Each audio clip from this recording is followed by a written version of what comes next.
Banken The unterschätzen banks underestimate the consequences of the climate crisis. This is what the ECB said, and it puts pressure on the institutes.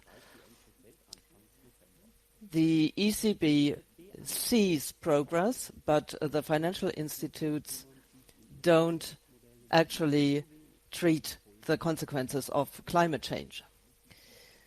I would like to welcome you to this Finnova Welcome Session 6. These are digital sessions on current subjects and trends which are important for the banking community of Finnova.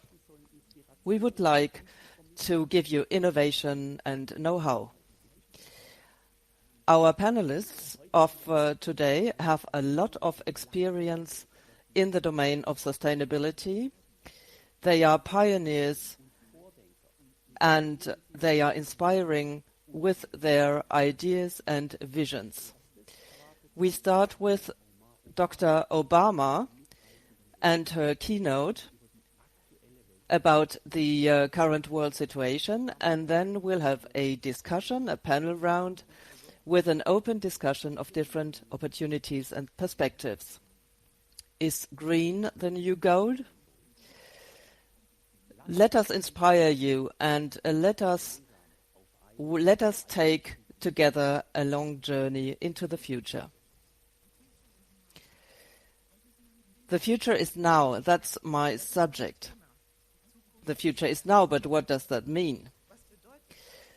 We often talk about the future and sustainability as well. But how sustainable is the future? How should we make the future more sustainable? That is my topic for today. And I'll start with a question. I've got many questions in this speech, so please be patient. My first question is, what could the current world situation imply for Switzerland? And this was my task, to answer this question. But I would like to not talk about Switzerland, but about Europe, the USA, and the West in general. This is because the problems in the world today do not affect just one country, but many countries. And in particular, what has happened in Europe and the USA recently has affected all of us, the rest of the world. And in this context, we are talking about a dramatic change in the geopolitical situation, starting with something very current, the war in Ukraine. The West is, for the first time, feeling personally affected. We feel the danger, the risk that comes with this war, and the Europeans feel a life-threatening situation. Many people in Europe feel or have the impression that the world order has been turned completely upside down. I will quote someone who said that we feel stuck and paralyzed by the terrible acts that are taking place just right before our eyes, before our eyes. And that's the first time that there has really been a situation in Europe today where there is fear because war is just around the corner. The problems that have come with this war are economic problems, poverty, hunger. They are also social problems, solitude that started with Corona and continues. And the people are experiencing it in their own lives. In Britain, people are queuing because they have nothing more to eat. In Germany, there are the Tafeln. I don't know the equivalent in Switzerland, and I hope that the Swiss are not affected by it, but I think that in Switzerland too a certain poverty has arisen due to the situation. The people are demonstrating, the working people in Italy. I've been there recently, and also in Germany there have been demonstrations. And I know that in Britain there was a huge gathering because there were going to be demonstrations, and that came from the people. In France, they've got demonstrations very often, but in this case it was really about the survival of people, that they are afraid. And all of this did not come overnight. We've got political crisis, and they have started with Trump, but maybe I'm a bit biased on that. Then we had Brexit, Boris Johnson, all these things. there have been wars. I'll say there have always been wars. The war in Ukraine is not the first war. There have always been trade wars and also conflicts. There've always been conflicts like that. Also about commodities. I'll go into this later on. Climate change is a big issue, the global warming. Young people are demonstrating because of it. Our environment, our planet is at risk. There are floods, fires, storms, and famine. All these risks that we are experiencing, the most likely to experience it are the small people, the small businesses as well. In the news yesterday, they said that the big companies are making big profit and they are earning a lot. The energy providers have been making a lot of revenue, but on the other hand, there are people down there in the streets who are afraid and who can't heat this winter. So something's not right. There's poverty in Europe. It's a reality. And that is something for me, who is from the south, from Africa, is new as a topic of discussion.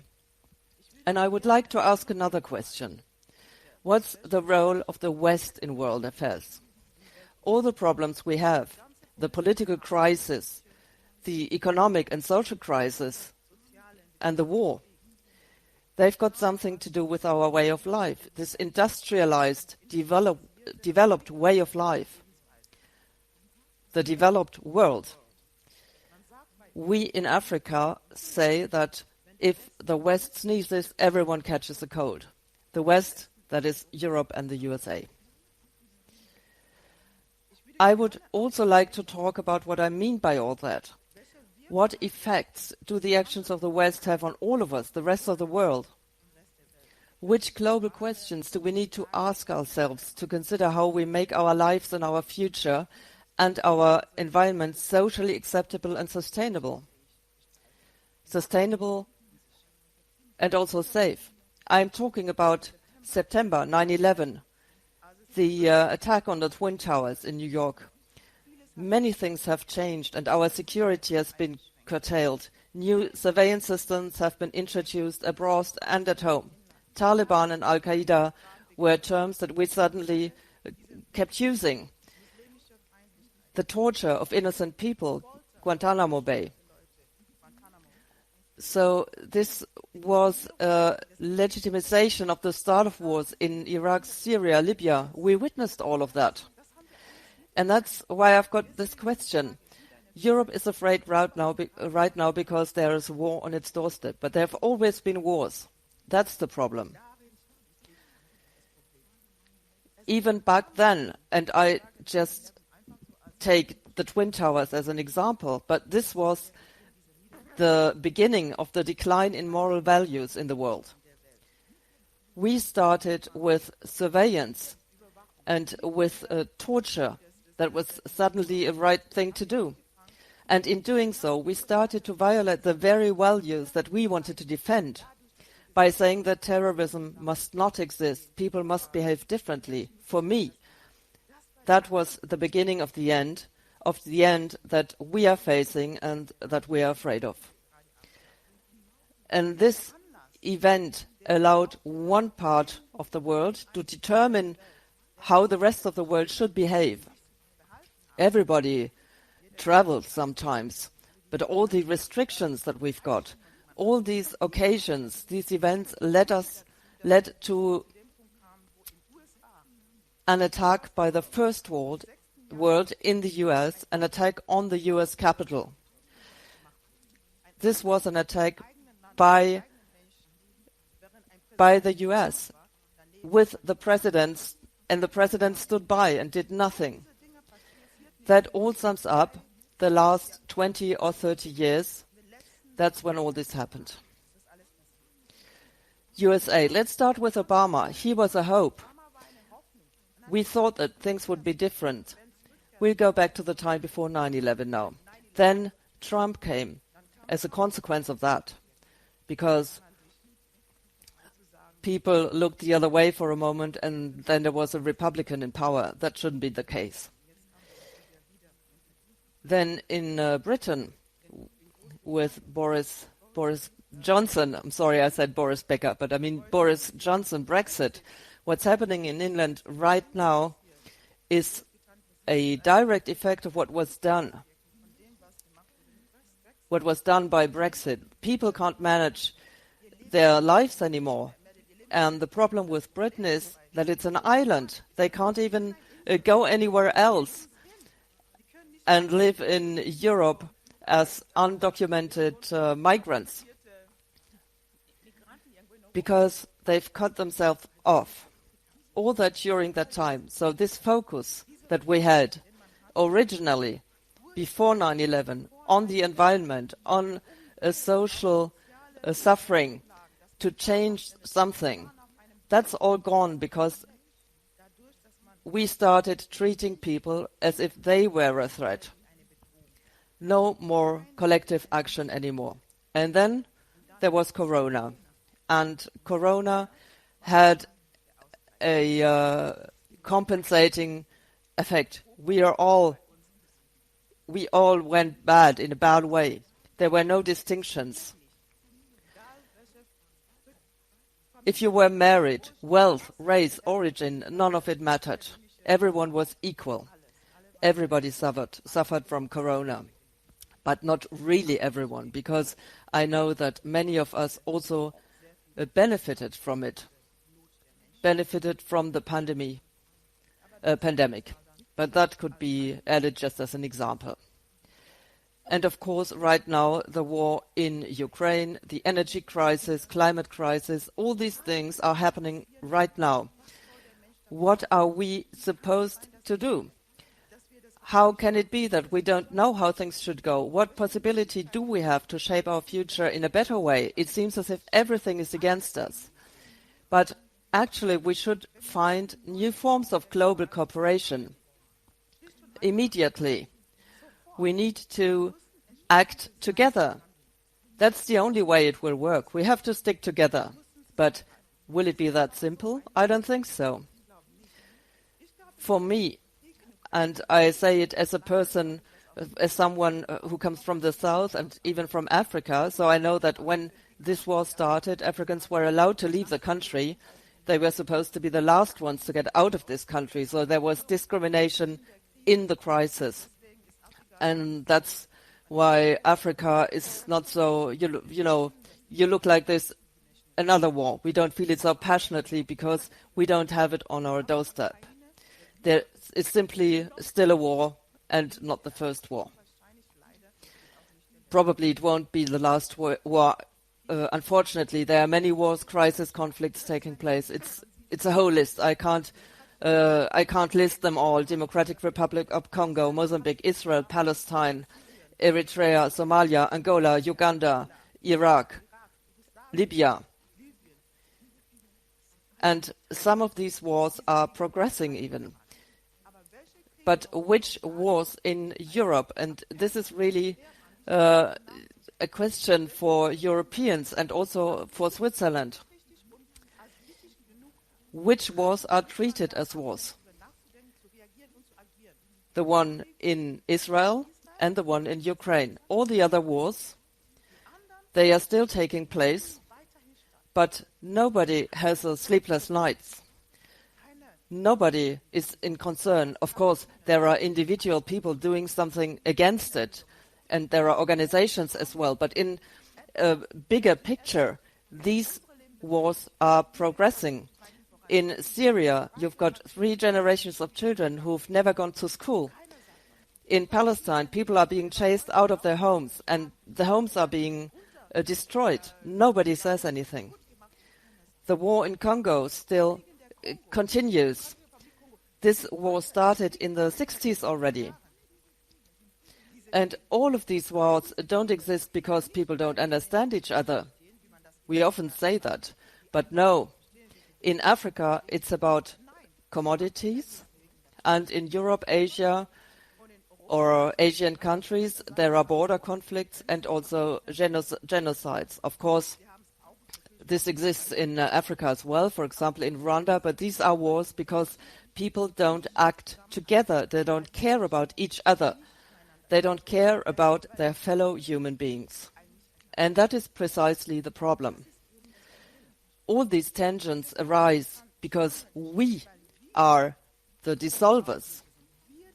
We, the people, we would have to think about what it means for us right from the beginning. We can make it sustainable by continuing to fight wars. We can do that, but we live with our fears, and we'll have to stand by that. But we can't say we are afraid for Europe, for our future and for our planet if we do nothing about it, if we are partly to blame for the way things are. Everything that happens while we observe it and do nothing. We do not act. We do not react, even. And to make our future sustainable and safe because of the wars, I have to say it, we need to change how we see things. I'm now talking about my continent, Africa, because we are also right in the middle of it. The countries that I've told you are from another continent, and our challenge is that this continent is seen as one country. Mostly this happens in terms of philanthropy. Africa is not a country. Africa is a continent with 55 separate countries. Most countries in Europe, Switzerland, Germany, we are much smaller. These are countries, not small principalities that people keep taking account of when they think of Africa. So what can we do? We've got to see that Africa is also considered economically. Why do I say this?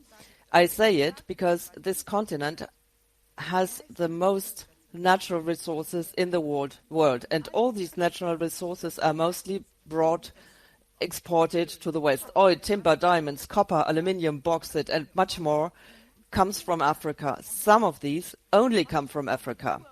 Therefore, if you look at Africa as a philanthropy project, for me, and I will shape this new term, it's a certain form not of greenwashing, but of something washing, because there is the impression this country has problems, this continent had problems and needs to be saved, but actually the products, the materials, the commodities are available on this continent, and there are also companies from the West working there.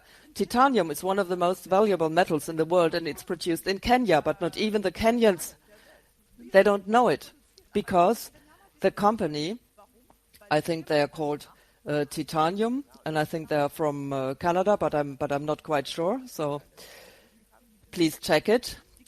These companies come, they've got their mines there, they extract this valuable mineral or metal from the earth, and it's then directly exported without anyone knowing anything about it. And then Kenya is supposed to be poor. That country is not poor, but the people are poor. That's the problem, because the people do not become a part of the value chain.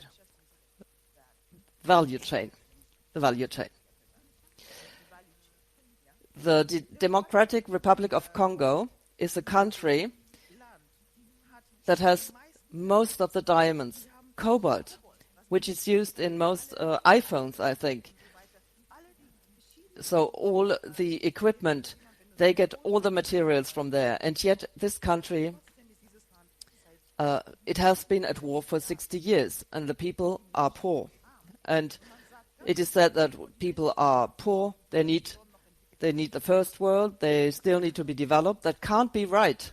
And these are some of the reasons for the problems. The wars and the conflicts we have, they have arisen because we are selfish, economically speaking. We are stingy, and we negotiate and are actually not honest. We have to start taking this Africa seriously. Also because the earth there is quite healthy, the air quite clean, the water still quite clean. Going further, you've also got to remember that we have our biodiversity that's being lost all over the world. We are part of the flora and fauna. You've got to think about that for our descendants, that they still exist, that the ecosystem has a compensation. And then, of course, our young people. The young people, you would think we've got too many of them, but they are also a treasure for us, and that potential that we have to see them as something valuable in Europe as well. So we'll have to work together and stick together. That's the only way we can act sustainably. And also the politicians have to act responsibly. The problem mostly is that we as a society, we are afraid. We feel that the state should take care of it. The politicians are afraid because they have to think strategically, politically, and win their elections. And the companies want to make a profit. So that is the problem. We have to see that we'll act differently. And we'll have to act differently because it's not only us who are afraid for our existence, but also the young people. And to this fear, I think we have to look inside ourselves. A situation that accelerates this fear is how we deal with the digital world. Everyone talks about digitalization. We have to do that. Everyone says it. It's the best. But we forget that part of this digitalization, digital transformation, leads to loneliness and violence. And we are dependent on the media. Some of the media don't inform properly. That's the other side, because we want tweets, we want followers. Politicians use it. So Brexit, Boris, they used it. People are brutalized, and it comes to anger and fear, and also to lies. And what's so interesting for me about Elon Musk, that's that there are now 500% more hate messages on Twitter. People hate people they don't even know. How are we supposed to get along in our world if we hate each other even though we don't know each other? Just because we've got this tool that we can use to hide behind and to put our own problems and our own frustrations on other people and to spread hate, that can't be normal. And if we really think, if all of us think that we should save our planet for ourselves, that we have to be better off and that our society has to be sustainable and fit for the future, then we have to think about how we deal with ourselves. Because this hatred, this hate itself is destructive in the end. We end up destroying ourselves. We are depressed. We are afraid. It goes as far as suicide, so that some of the people also kill themselves. And this is the world that we want to leave to our children and grandchildren. That can't be possible. So we'll have to think about that. And the fear is that you feel powerless, that you can't do something. But we can all do something. There is no reason at all for not doing anything. Everyone can change the world in their own world. You can say good morning to your neighbor. You can eat healthily. You can take care of your consumption, of producing less waste. All this is possible on a smaller scale. This is how you can overcome this crisis. No one is without power. And what can Kenya do about it? I was asked what Kenyans could do. I will simply say that this geopolitical situation is a reality that can also be seen as an opportunity. This changed reality. It's an opportunity because it forces us to rethink. Corona, at first, everyone reflected and said they wanted to change their lives, slow down. I said the same thing, and now I have as much to do as before.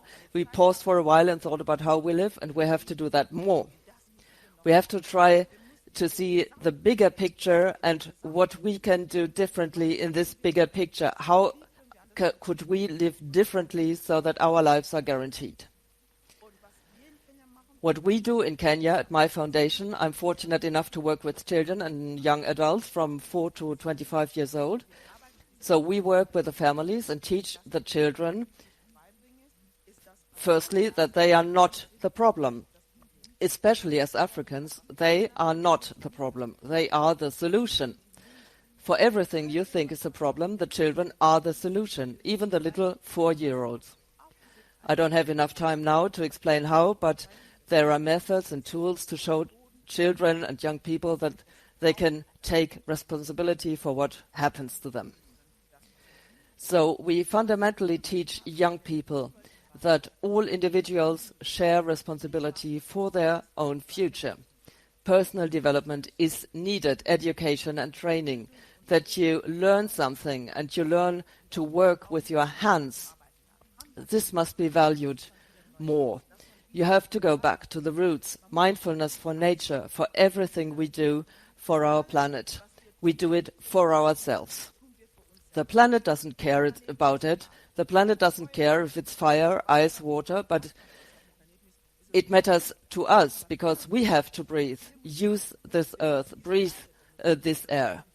So it's all about us, and we have to learn to deal with each other, to act with each other.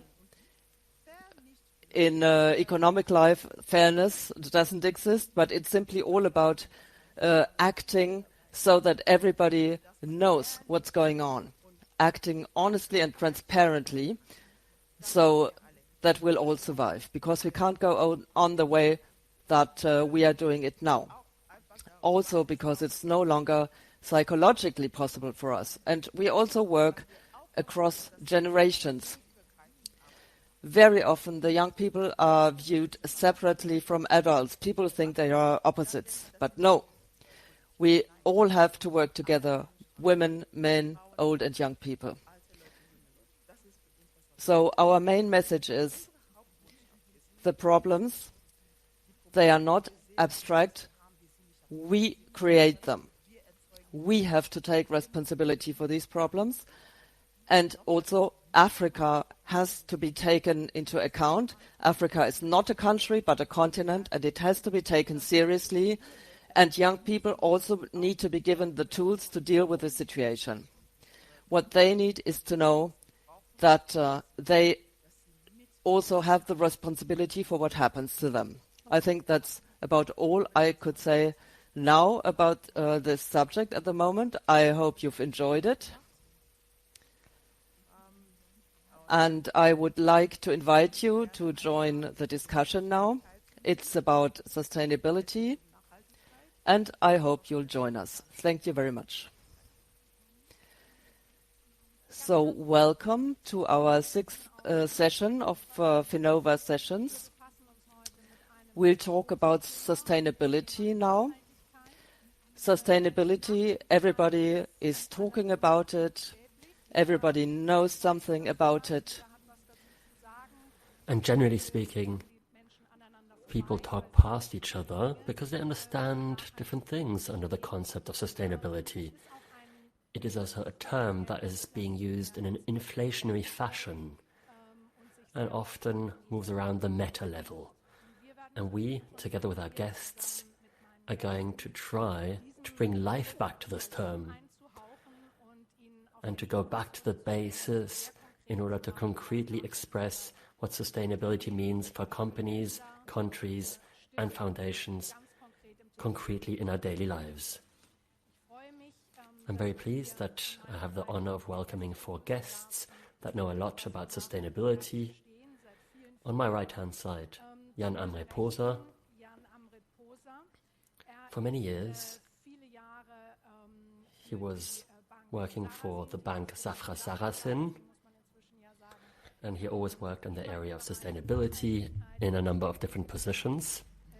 Since beginning of the year, you are working for a fintech startup and are also working in sustainability as a Chief Sustainability Investment Officer.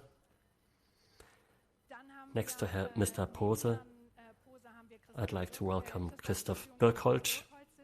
He is the co-founder of a further fintech in the area of sustainability called Innovia. But he is also a board member at the Alternative Bank Switzerland, one of the few banks in Switzerland that for many, many years has seriously been dealing with the topic of sustainability. More about that later. Antonius Kumbarakos is also amongst us. He works for PwC, PricewaterhouseCoopers, a consulting company. He's the head sustainability and strategic regulatory officer and has two teams that report to him. One team is responsible for the financial markets, and the other team is responsible for the industry. We're definitely going to take a look at what that means and how well Swiss companies are prepared when it comes to sustainability. And well, when it comes to sustainability, the term impact is often used to create impact with whatever you consider to be sustainable. And when it comes to having an impact, well, we have a guest here that really knows a whole lot about it and will hopefully reveal her secrets. Auma Obama, of course. She was born in Kenya, in Nairobi. She studied Germanistics and sociology. She is also an activist, if I may so, amongst many other things. She is an activist for the well-being of children and young people. And 2010, Mrs. Obama founded a foundation called Sauti Ku. Sauti Ku means strong voice. And later, we are certainly going to discuss how Mrs. Obama is creating sustainable impact with her foundation. I already mentioned the titles of our guests. At the beginning, I'd like to mention a few further terms and explain these. English terms that we use in German. Sustainability in the financial industry on capital markets is often also referred to as ESG. E stands for the environment, social stands for social matters, i.e. no child labor or diversity, equal opportunities, and the G stands for governance. And that's all about good company governance, as the name suggests. And a further term that is certainly going to be dropped is SDG. These are the so-called Sustainable Development Goals of the UN. There are a total of 17 goals. And companies around the world are trying to fulfill these goals, either all of them or a selection of them. Now, Mrs. Obama, in your keynote, you said it. We have a number of crises. We have a war in Europe around the corner that is directly affecting people in Europe. And this has also turned into an energy crisis. We have exploding energy prices. All of us are affected by that. And all of a sudden, we've been given the advice to turn off our lights in the rooms we're not currently in. We're told to put on the lid on the pot when cooking. We're being told to take cold showers or to shower shorter. My first question to all of you would be, did you give any of this thoughts ahead of the 24th of February? Well, definitely, because I want to live sustainably at home too, and the topic is very close to my heart. But indeed, the Ukraine crisis, as well as the Corona crisis, are pointing towards the same direction, and that's the direction of sustainability. The energy transition must be a success. We must make ourselves independent of fossil energy sources. Ideally, we have to consume in a CO2-free fashion. And it also shows what mobilization is possible in times of crises. During the Corona crisis, we deployed a whole lot of resources. We also did a lot as a society. We came together.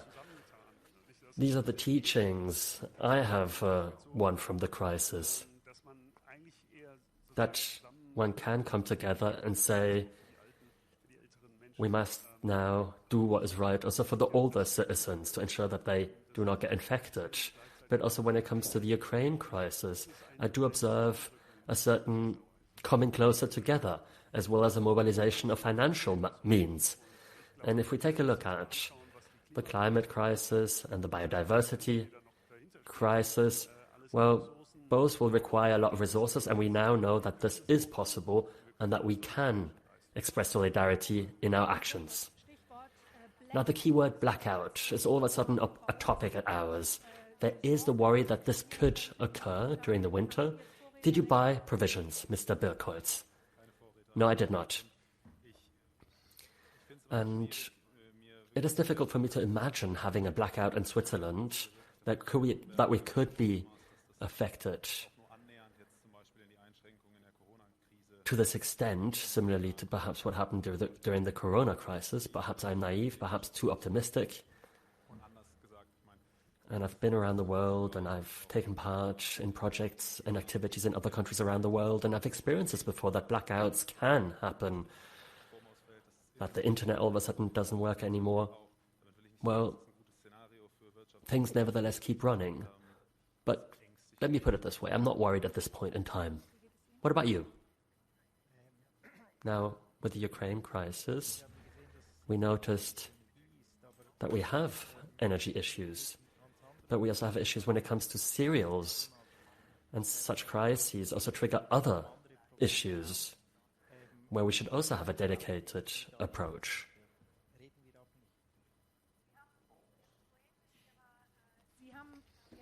In your keynote, you said that the West is all of a sudden affected. How do you experience the West? What's your perception of Europe? Is it appropriate, or are some of the actions exaggerated? Now, I can see that Europe and the US are scared. But there are things that are taking place where they thought that they would only happen elsewhere, not at home. And that is somewhat sobering. But it is also an opportunity. It is an opportunity to really sing from the same hymn sheet. You asked a question about turning off your light beforehand. I grew up in Nairobi. I was used to always having to turn off the light. If I was in the countryside at my grandmother's, there was no electricity and no water. We always had to pay attention. We didn't feel like we were poor, but it gave us a direct rapport to consumption and to materialism, and that's the issue in the West. People have lost this rapport with consumption. And when you talk about ESG, we also have to consider our economy. How do you deal with your money, with your material possessions? And people don't give it a lot of thought. When they turn on the tap, water will simply flow. That's what people think. They can't imagine that the tap water would all of a sudden stop flowing. And now people feel like there might no longer be any energy. But when we talk about energy, I do wonder the following.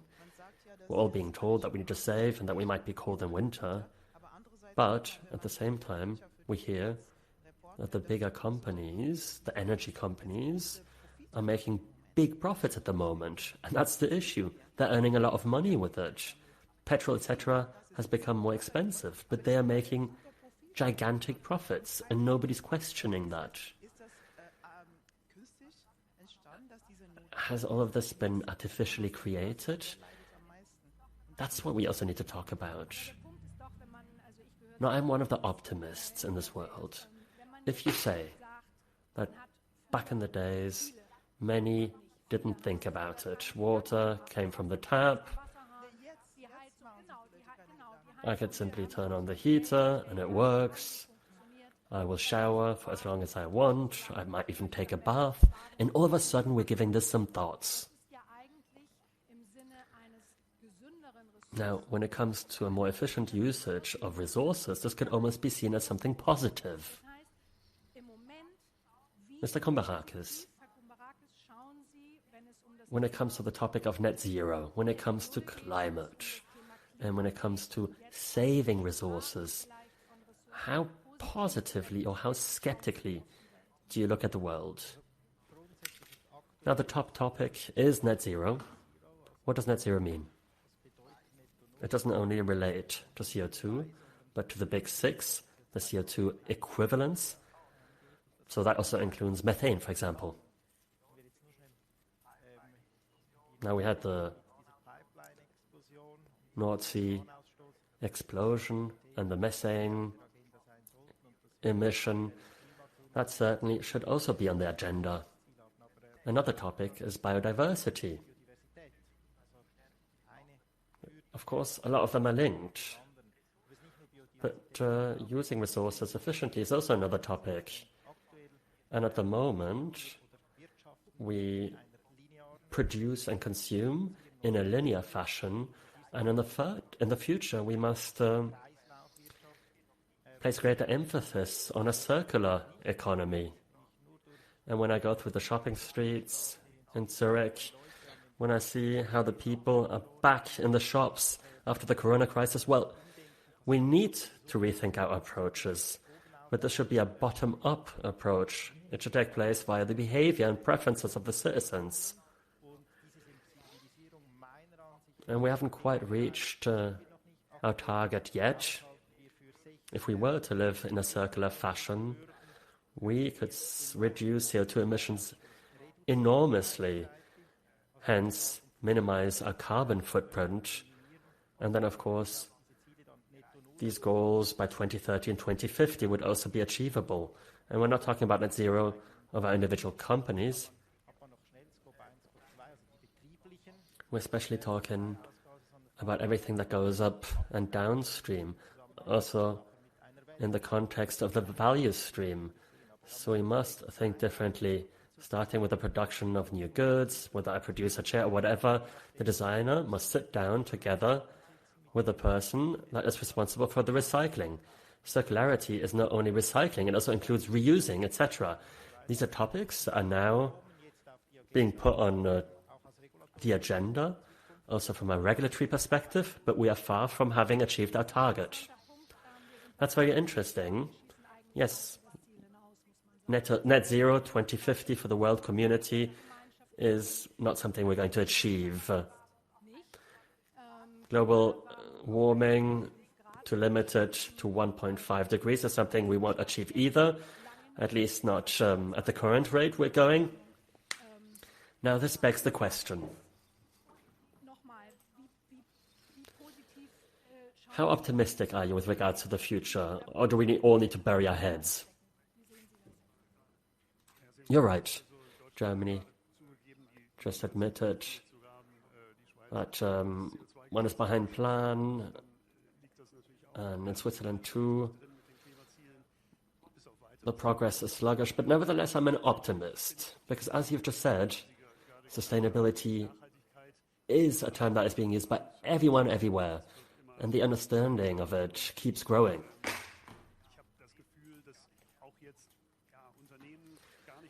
And without stressing their sustainability, companies are hardly able to be successful in the market anymore. So there is a shift in our societies. But of course, when it comes to the implementation, we are perhaps not quite where we need to be yet. We don't have sufficient net zero targets.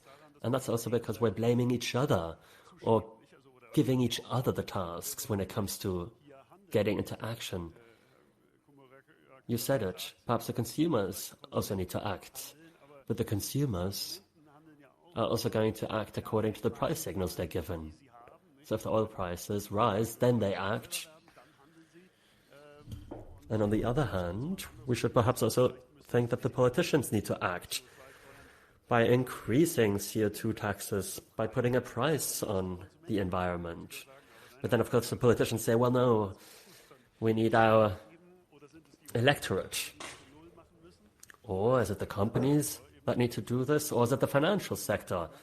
And of course, in the financial sector, we're trying to use all the levers we have, and then some say, do you even have the political legitimization?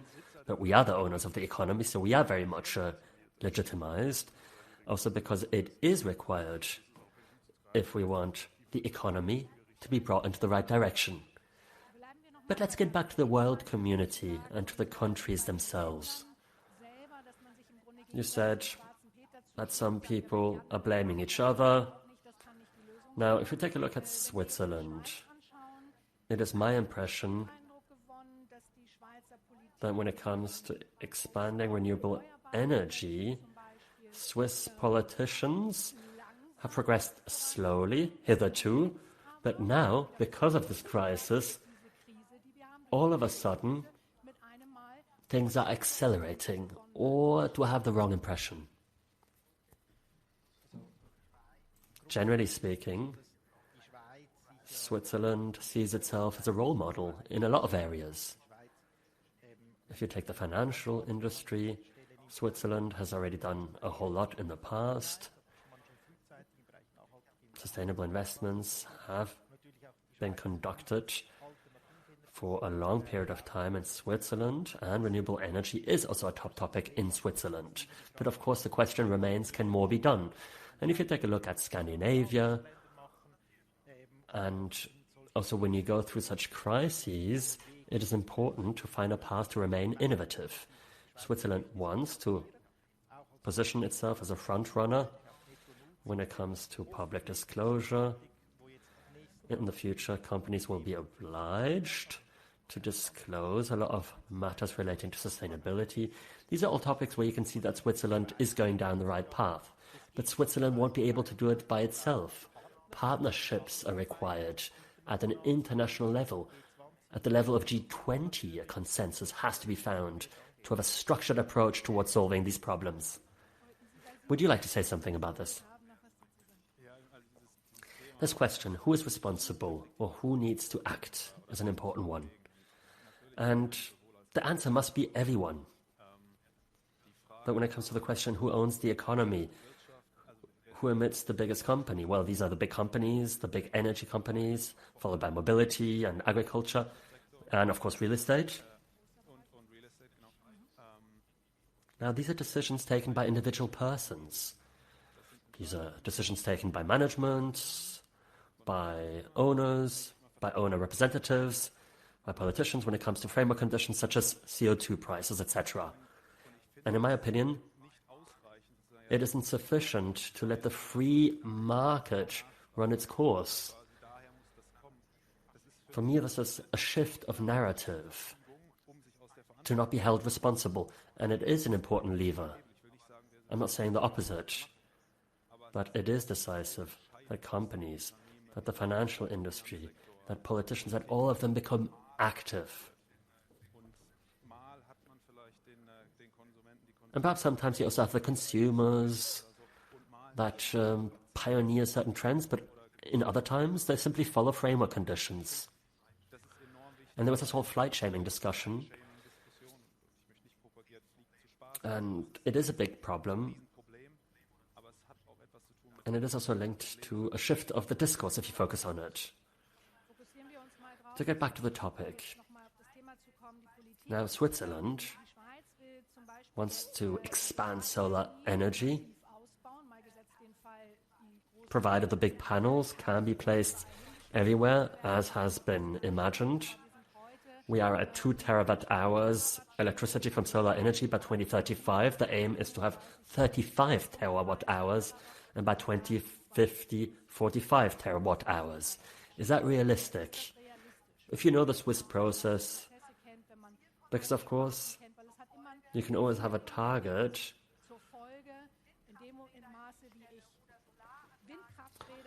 but the equipment will be required to achieve these goals. And when you install all of these, country is lost or land is lost. Well, we have a lot of activities, but more needs to be done. And there is a certain degree of skepticism with regards to wind energy. And in terms of allocation, this might not be the best solution. And that is why solar energy is the area where we need to do more. And I think we won't be able to avoid ensuring that all new builds and that all renovations must also contain the installation of solar panels to ensure that we can cover the energy demand in Switzerland. Now, often people don't think about tipping points. When it comes to sustainability, we often think about the negative effects with regards to climate, but when it comes to the society, technology, etc., there are also tipping points. When certain factors are being offered to consumers in the technology area, in a regulatory environment, says the speaker, at the same time, then things can happen extremely quickly. Or this is also the case for electromobility or energy consumption. 10 years ago, the question was still whether solar energy would be possible in Central Europe with regards to costs. That is not being asked by anyone anymore. I took a look at the forecasts with regards to the expansion of renewable energy and the terawatt performance and the associated costs. And these tipping points have already taken place. And when it comes to energy production in the Western context, we also have to take a look at what is happening in India and China. If you take a look at the world climate,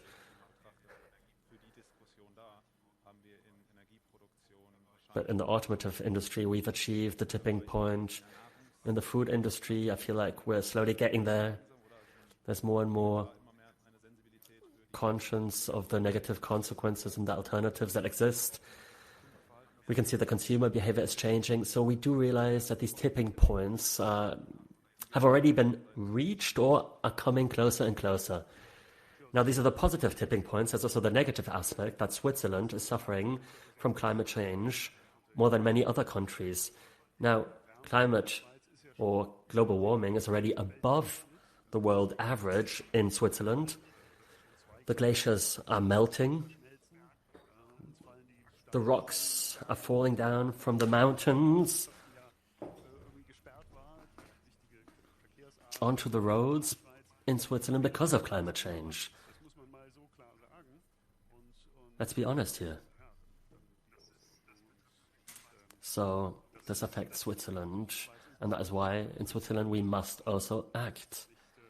It's not something where you should say, well, we won't have any impact. On the contrary, we must do something about it. And that's an important point. Climate change is edging closer and closer and can be felt in Europe, can be felt in Switzerland. Last year, Germany had a flood catastrophe. The lakes didn't have enough water in the summer because there wasn't sufficient precipitation. But perhaps to also take a look at another continent and another country on another continent, Kenya. As far as I know, Kenya is very active in renewable energy. What is your assessment of it, also with regards to the target conflict, that land might be lost that could otherwise be used for agriculture? No, we have quite a lot of land left. That's the difference.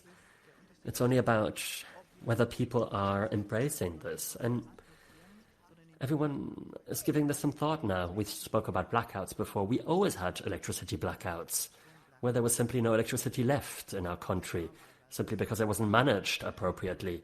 So we're very much in favor of this, and a lot is being done. When it comes to water, most of the new builds also use solar energy to heat water. So a lot is being done in Kenya, but a lot more is required. We also have more sun. We also have hydraulic electricity because we are in a valley. So we have hot water that we use for generating electricity. So when it comes to renewable energy in our country, it's simply a must. There's no choice. Many people are aware of this because of the fact that we have a lot of blackouts. What I would, however, like to see, and that is also something that has been mentioned in this discussion, and that is that it must be made more understandable to the person on the street. Because a person on the street is still scared, doesn't necessarily mean what it means when we say we want to use renewable energy. And many also wonder whether this is affordable. That is a question people ask themselves in Europe too. Most people live in a flat that they rent, so they wonder, will this be affordable? So understanding must be created, and it must also be taught at school. I work with young people, and this struggle towards a safe and sustainable future must be done together with young people. The young people must be on board. It must be taught at school. We must teach what it means to take care of the environment, what decisions have to be taken at an economic level to ensure that things develop differently. We should educate instead of instilling fear. And when things are being done in Europe, a lot of people still are fearful. And if you're fearful, things will stop as soon as the fear diminishes, so that isn't sustainable. And for now, there's a knee-jerk reaction. A lot is being done out of fear. We must have a different approach. People must be convinced that it is a necessity, that we have to protect our planet because we need this planet, and not because I'm scared to be cold this winter. And that's the feeling I have in Europe, that people are acting out of fear. And as I said beforehand, the economy is doing okay. That must be questioned. People are still making a profit, so something's wrong here. Otherwise, the prices should fall, and nobody's talking about this. And in my opinion, this is a bit of a crime. Let's talk about the utility companies that you mentioned. The oil groups have all booked billions of profits, record profits in their history because of the situation we find ourselves in. What's your opinion? Should this profit be confiscated? What could we do? What's your opinion? Now, over the last 10 years, utility companies suffered, and the sector was shrinking. In the financial markets, we call this the dead cat bounce, the last windfall profits. So we should simply give them the billions. No, I do think we have a distribution issue. Sometimes the utility companies also suffered because of the situation. A lot of them went insolvent, and I do observe that some people are saying, okay, we're going insolvent because of the crisis, and now the state must help. And here, of course, there is the question whether these windfall profits are shifted from one company to another. On the prices, please, the prices should sink, not the companies. In Kenya, the war, we see the war in Ukraine, and we've talked about cereals, and I'm asking myself, why do we import it from Ukraine? We've got enough land. These are things that, we have to think differently. It's not about helping the companies. That's economy, but the consumer, that's who is suffering really, the people who are queuing, and nobody wants to talk about it. I think there should be a connection. Otherwise, it's just an academic topic for me. I'm an economist, and I think that prices give signals. Yes, but there are people who don't have anything. No, I mean that the prices for oil should be even higher. Okay, if you think about what oil does, but petrol does. But if you think about mothers who can't bring their children into school, yes, okay, I'm with you here, but we should just organize things differently then. But we shouldn't subsidize petrol, because otherwise the problem will be that rich people will be subsidized. But and the activities will be stopped, and we don't have any real control about the money we are paying, and then those who consume a lot of petrol will profit from it. But these people will profit anyway. I would like to change a little bit of our orientation and talk about companies more than taking the academic view. You've got a good experience with industrial companies, manufacturing companies in Switzerland, but in other countries as well. And the question for these kind of companies is net zero. I've got to have a target like this. I have to be more sustainable in my production. How well is this going right now? Well, you have to make a difference between the big companies that are listed on the stock exchange. They've got a transformation to do, but you need awareness first. Awareness about ESG, what that means, and also which state you're in. Which there are. Take for example telecommunications. They have to have value chains with CO2 taken into account, and most of these companies are working together. And what we see right now is that there is pressure on the automotive sector or on the pharmaceutical sector in Switzerland, because there is new legislations also for the smaller companies. And for the smaller companies, this is really difficult, because otherwise their contracts with the bigger companies will be stopped. So they'll have to think differently, which is easier for the bigger companies, but the smaller companies in Switzerland do suffer. Why do they suffer? Is it a problem of resources, of finances? Both of it. And it won't be solved quickly. We will have new subjects on the agenda. These companies will have to position themselves on the market, and there is such a dynamic right now. For example, offshore is changed into onshore. So we need a new positioning. Before that we had Corona. So we are looking for solutions and we'll find them, but it's not always easy. Transformation as well. So this new orientation for companies, it takes time. Could you give an example, please? What does it mean? On which level is this subject taken into account? Well, the pressure comes from the bigger companies. And now the question is, what will we do? We've got manufacturing on a local level in Switzerland, and the question is, where do we get the commodities from? And this is about importing and exporting, but also about treating, about manufacturing. There are social aspects, the employees. And this is where the problem is situated. You can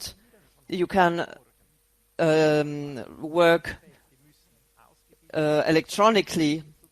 You have to develop the work, which is difficult for all the companies. And I think we don't have much time anymore. These are long processes and difficult processes, but maybe it's our reality right now that it needs this effort, that we have to accelerate things. Digitalization, this is really a transformation for the whole economy, with value change, etc. This is much more than just getting more digital. So, and then there is the distribution problem. Who earns which money? What are the business models like? And for the last 10 or 20 years, we haven't seen all of it. We've just seen a part of it, a part of what it means, a net zero transformation of the economy. And I think it's just a reality. Not everybody is aware of it. Some players do try to make profits from it. In my first work, I was really shocked about the behavior of the internal management. So I think sometimes not everybody is aware of this reality, and if I take a look at how younger people make an effort, then we should act as them as well. But you've said, and you confirm it, that there's a lot of talking in the companies. You would put it into your sustainability report. You would put net zero until 2050 into it, but you don't really know what it means. Well, it depends really on the company and also on the part of the company.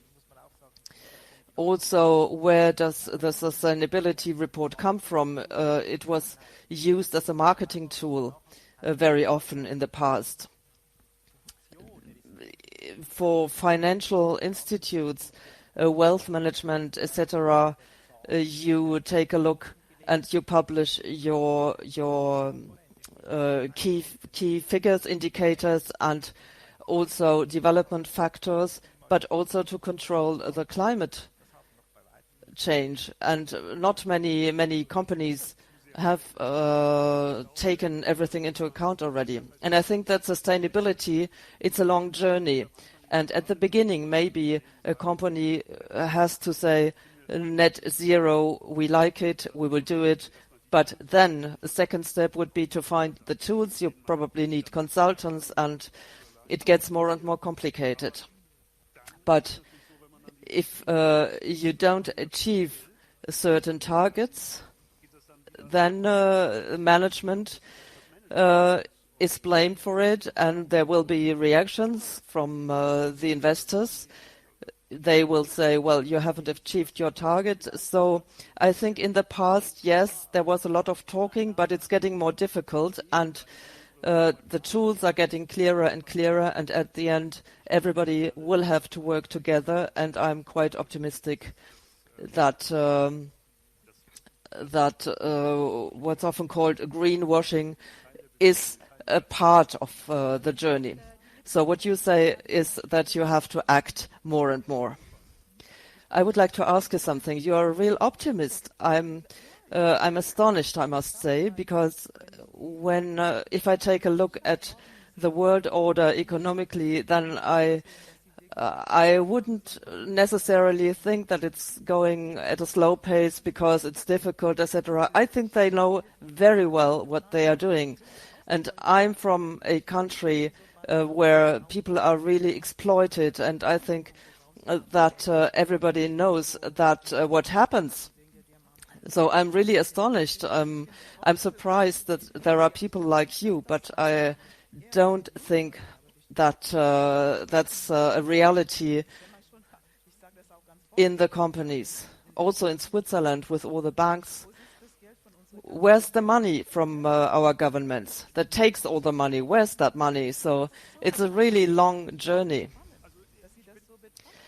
You're right, I'm an optimist, but I'm less optimistic. And this is why I found your keynote very important. It's not like we've got Switzerland and Kenya in two different worlds. It's one world. We've talked about the war, and we've talked about Ukraine, about imports and exports of cereals, and we have to take into account that the revolution in the Arabic world was triggered by higher prices. And then there was a vacuum. These people came to Europe, and there were counter reactions. In Switzerland, it was the initiative against migration. There were similar reactions like Brexit and Trump in the US and in Britain. So this connection is dramatic. The climate change, other things as well, rareness of commodities, of water, etc., can really have these global consequences, can trigger like an explosion of our societies, and can trigger reactions against migration, and can lead to even worse problems. And this is why I think you are right. We might lose everything that is important to us. But let's talk about our current situation again. You said that young people are more aware of the climate change. You mentioned Fridays for Future.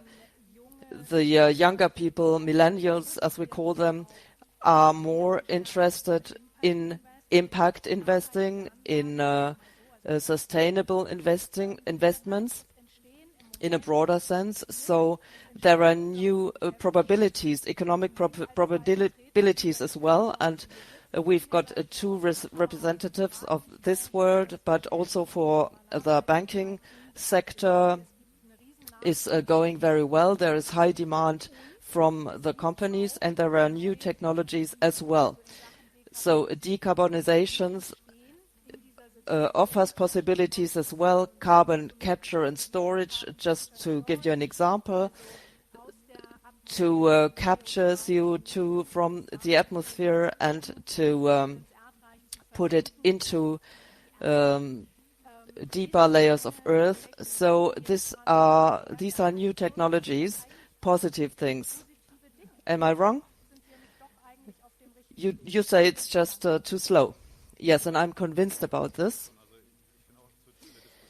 If you have a look at the local level, like Zurich, of course there's been a great development during the last 10 years, from the CSR report as a marketing tool to yes, we've got these targets, we don't know how to achieve them, we don't know how to go there, but we want it.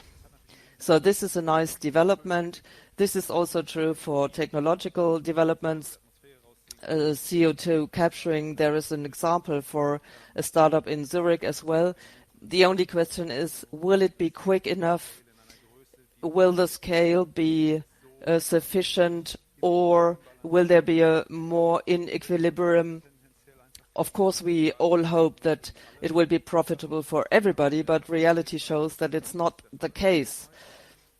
Not always the case. And I think the problem is it is not enough, not quick enough. Sometimes there's too much talking.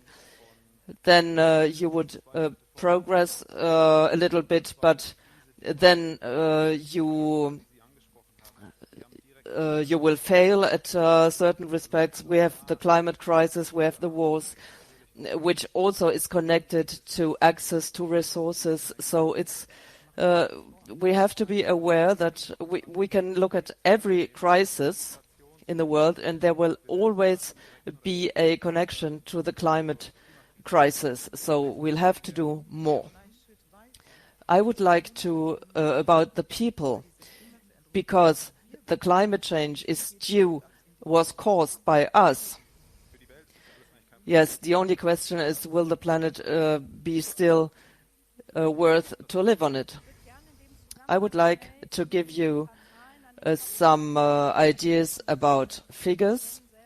The Mystery Institute has published some figures some weeks ago.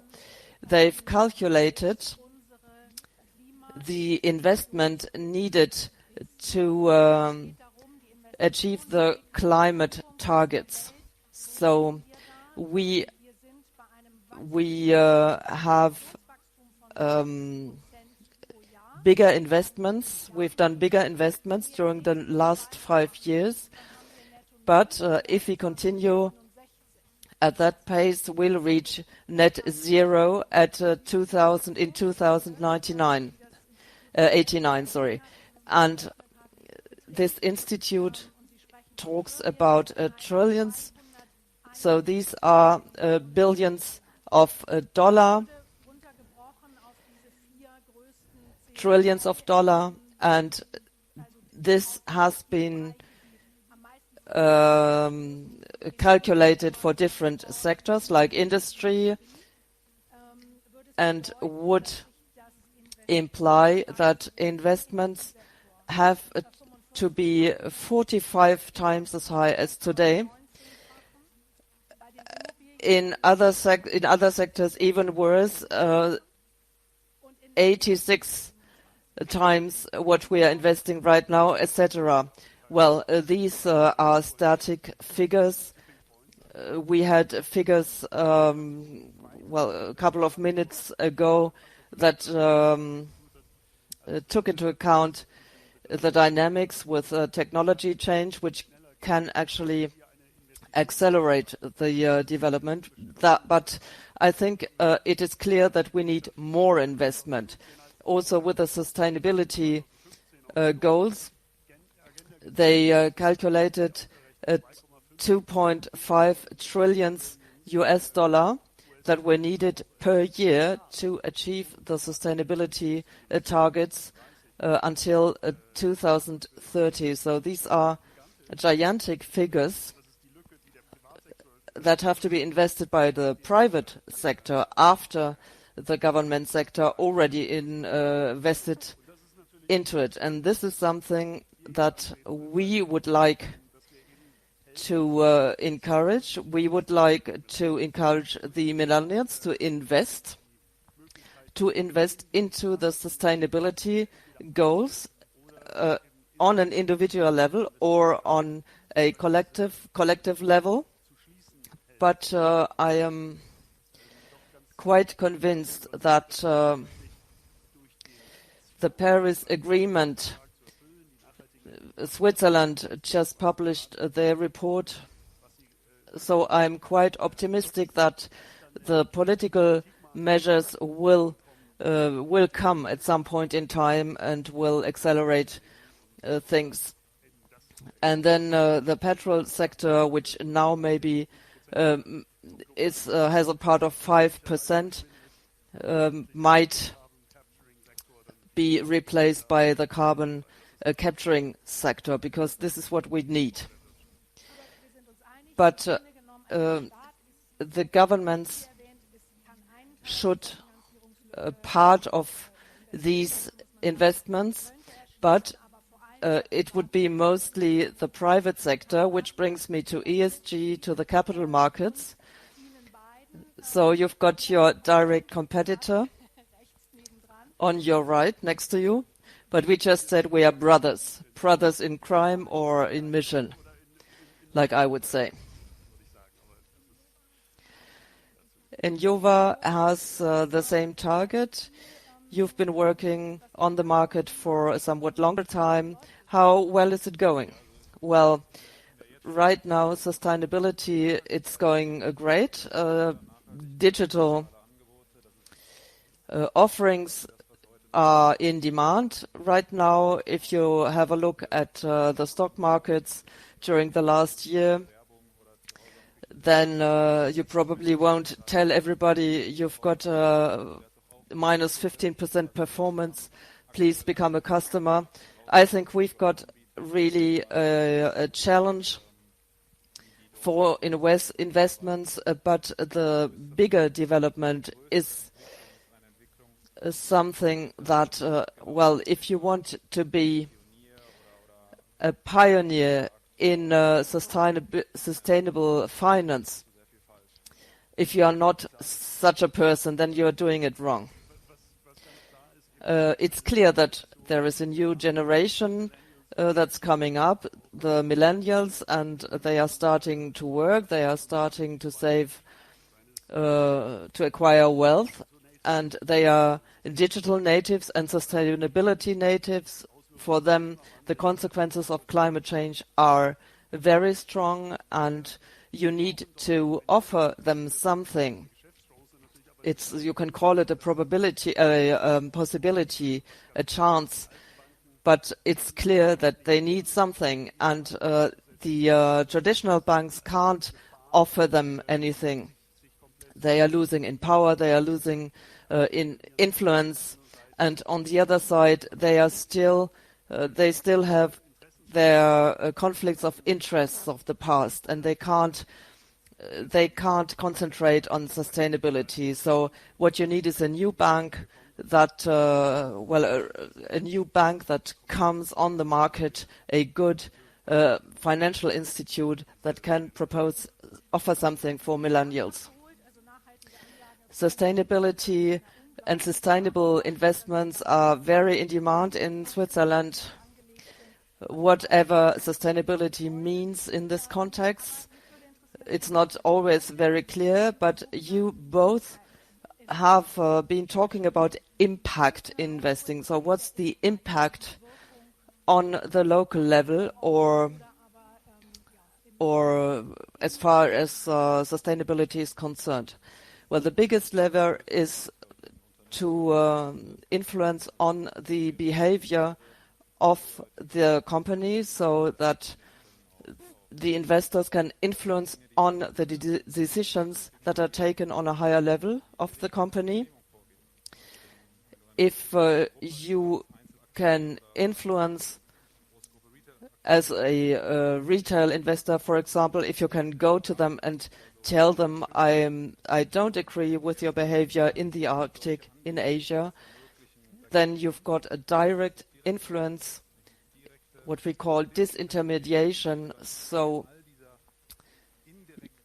you have the indirect control. You can tell the people on the street that they are able, with not much money, to own a part of a company, and then to take on the responsibility of an entrepreneur. Of course, you need time until you have a bigger size. You need time also to think about where to invest. Everything you invest in has an impact, because the investor does something with his money. And one of the subjects that creates a connection is governance, ESG. One of the subjects is transparency, and this is really better now in our digitalized world. And companies who just talk, you will see it. They will be seen. You can't say we are green and at the same time you can invest in fossil fuels.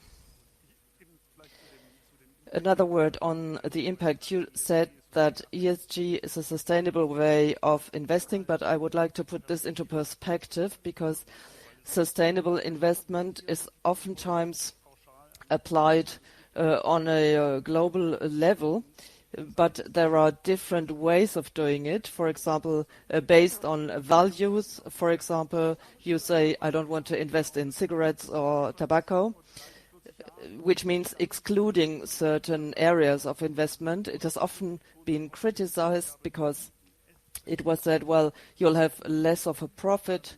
But then with ESG, with the sustainability data that we had and that we used to improve the portfolio, led us to founding the principles of sustainable investment, and investors are now using also these data to improve their portfolio.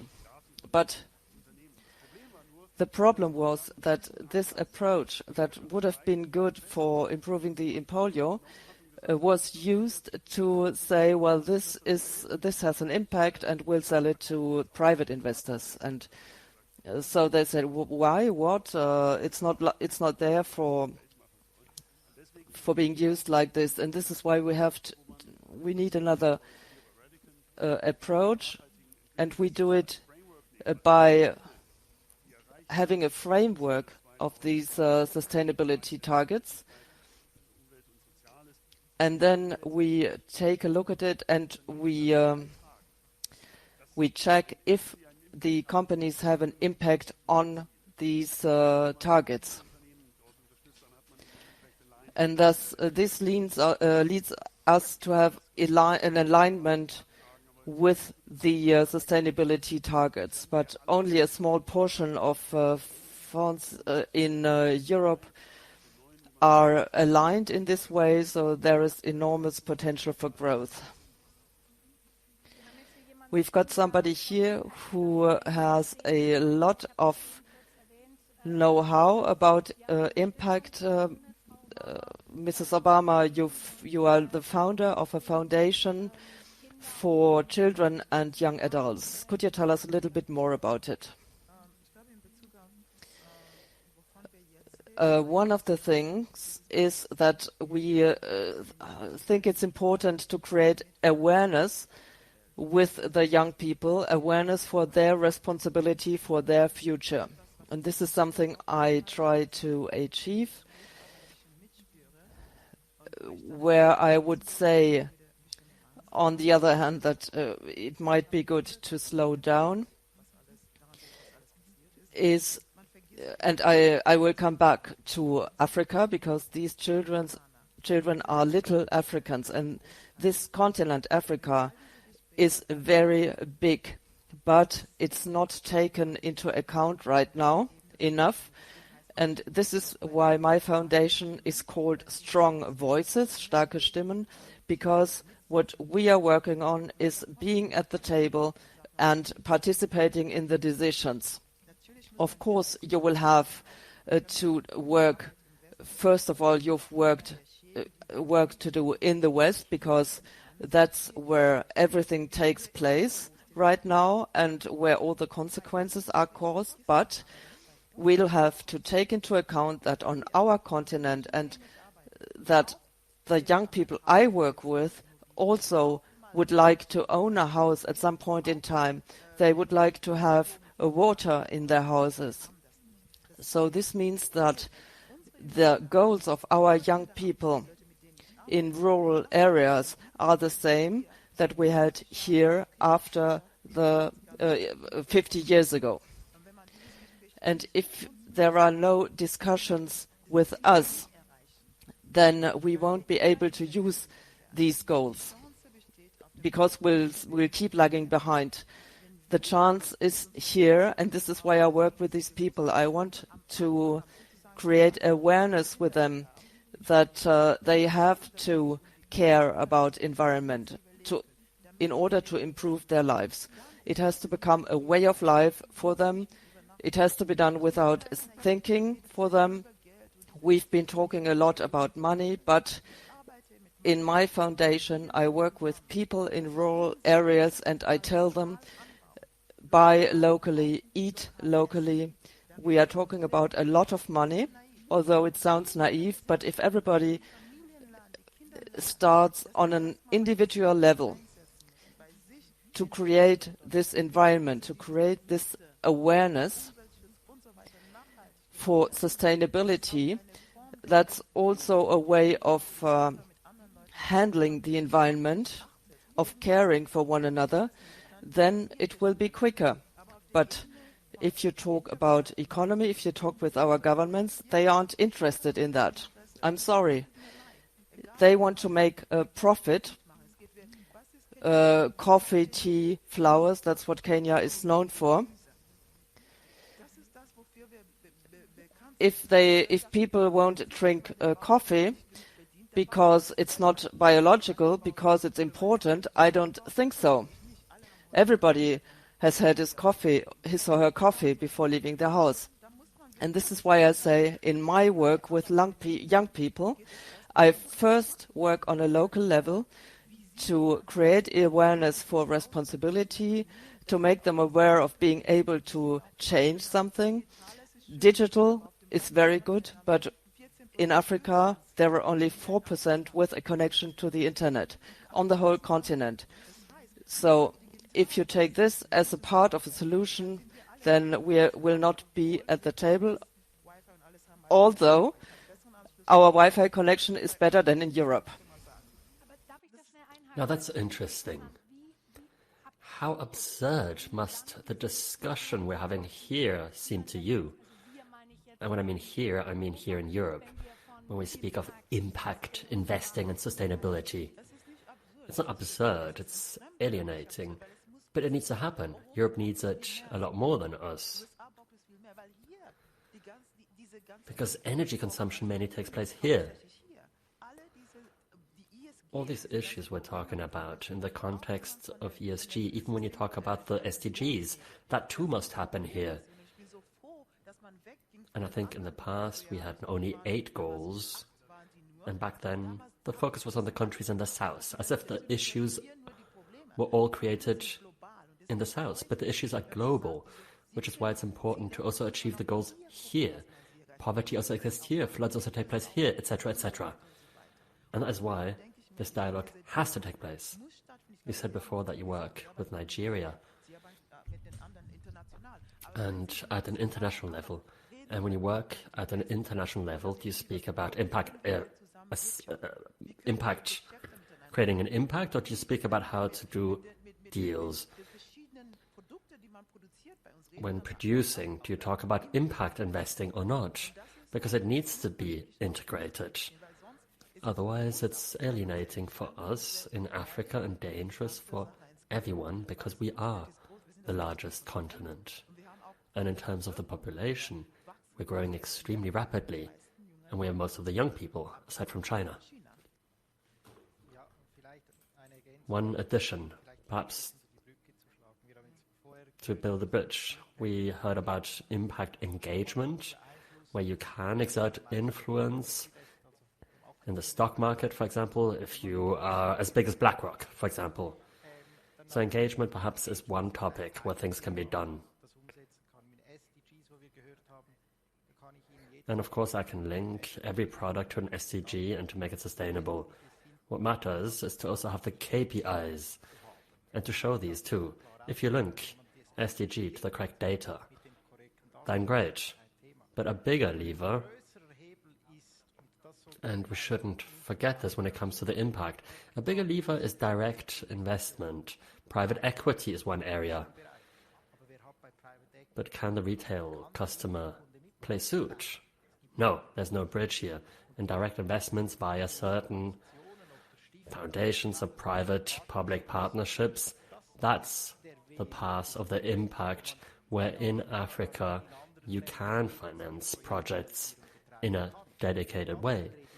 Currently we're only talking about the investment side, but the financing side has a much bigger lever. You mentioned the figures of the study beforehand with regards to real estate. Now we have the self-regulation in Switzerland with the so-called GX standards for insulation, etc. A lot remains to be done. We're certainly not there yet. Or agricultural credits. This might become political, as we can see. And these are all topics that matter if we want to have an effect. Switzerland also invests an X amount in these countries every year, but more participants would be required. And perhaps we should open this to retail investors too, then we can actually move things. And every customer has different preferences. So first you need to record the right preferences. If you went to the financial sector and asked what bank takes up its sustainability commitments seriously, the question, is it important to invest into biodiversity? That is the question catalog. And then this catalog must be matched to your product universe.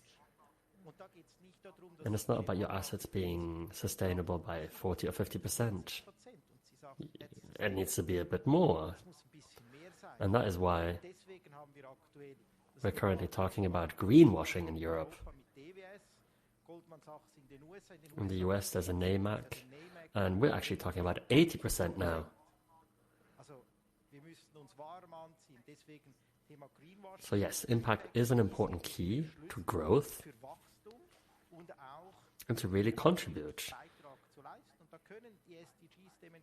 And the ESGs can contribute towards this. But we must also be clear. We need information, we need data that has to be assessed. It's not particularly easy. And we always speak about opportunities with regards to products or investments. But it's about something totally different here too, which is also linked. And those are the sustainability risks that must also be considered. We have physical risks, we heard it, heat waves, droughts, etc., where we then invest. But there are also litigation risks, and they have to be integrated into existing KPIs, and we're far away from that. We have first scenario analysis, but I'm not sure how many institutes, how many big institutes really take this seriously.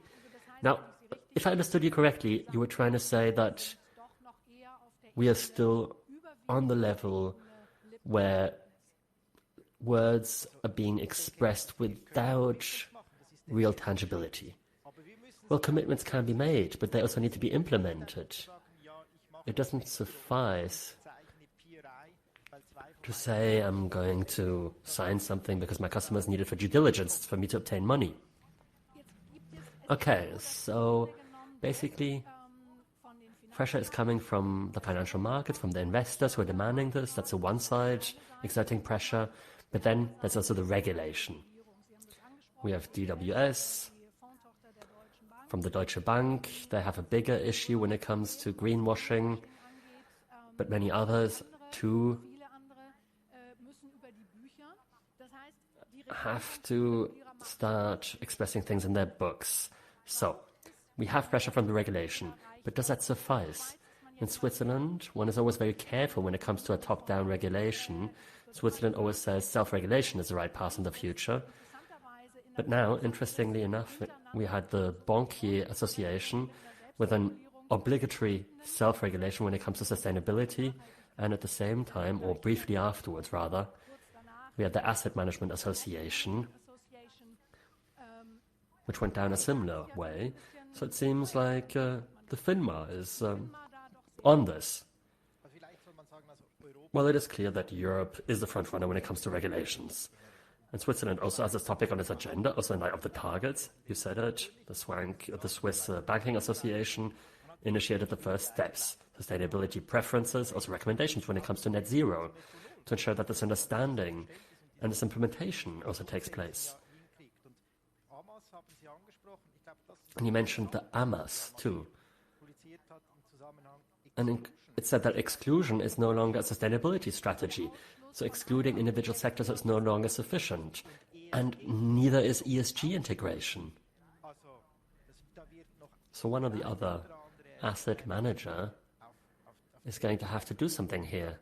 And what does it mean? And you alluded to it. The topic is highly topical. At the end of this year, SIF is working with FINMA and BAFU on a greenwashing guideline for the Swiss market. We're expecting this to be published at the end of the year. Mr. Flickinger from the SIF said this yesterday, and a lot is going to happen here. And the same thing is the case in the European framework. And the topic of greenwashing scenarios is going to be put on the agenda.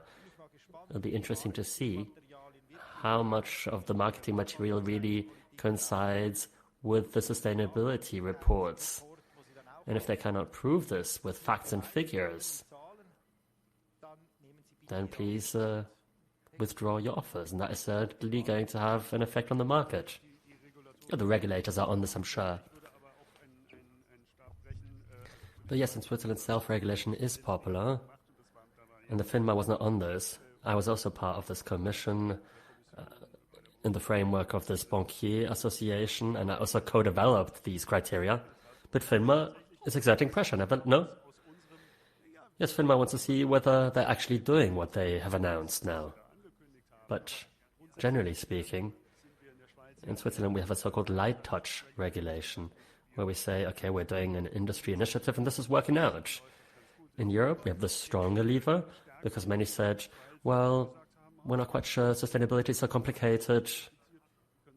And then Europe said, okay, now we're going to clearly define in the taxonomy what sustainable actually means.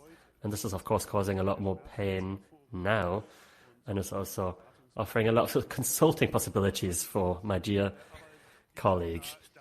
But something is happening now. And the biggest tipping point is that the customers have to be asked as to their sustainability preferences. Because there are studies, the University of Zurich found out that most investors are saying,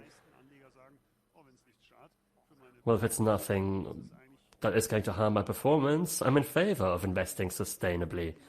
So if the customers say they want their money to be invested in a sustainable fashion, then of course the market is going to grow extremely rapidly. And then the possibility will exist to put the money wherever there is a support for this energy transition. But the study also opens the gate towards greenwashing. If this isn't monitored carefully, because the impact is not something that the investors are particularly interested in. That is the case for professional investors as well as for private investors. Well, it is clear that the labels are going to become more important. And transparency, of course, plays an extremely important role here. And labels either lead to transparency, or if you do it online, if you can really prove online what company contributes towards what sustainability goal in what fashion, that you really create full transparency then, says the speaker. Otherwise you buy a fund, perhaps you see the 5 biggest holdings, you're not sure why they're in it, and they all look the same, just as every benchmark. That's the issue currently in the fund industry, and that's what we're trying to solve here. Mrs. Obama, this discussion we've had hitherto about sustainability, to what degree is that going to help you in your daily work for your foundation?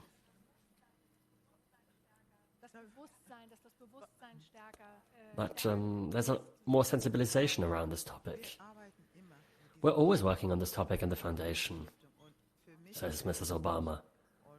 And for me, it is very important to always define the term sustainability, be it social, economical, or political. It needs to be defined. It cannot simply be mentioned. It's too simple. Often the word is used, and that's that. We're actually doing the work with the young people, with the families, to ensure that they can secure the sustainability of their lives. What's important to me, and that's also what I said beforehand, that this also finds its way into education, that these topics are discussed with children from a young age, that this becomes normality, because it still isn't. It's something special, it's something different. For some it's unachievable. Many also do not understand what it is. Many think this is something only for academics, or others do this out of fear, and we're trying to get rid of this. We want to give the young people the power, the possibility to know that they do have a future, that they have a future in which they will be able to live their lives in full. And I think more of that is required in Europe, because discussions are taking place at a very high level, even though young people are doing a whole lot. For now, it feels a lot like they have to do it by themselves, and they're wondering, well, if we can do it, why can't the grown-ups do it? Children often have the feeling that they have to make up for what the parents destroyed, and that burdens young people. And as for our young people, we have a great responsibility to play.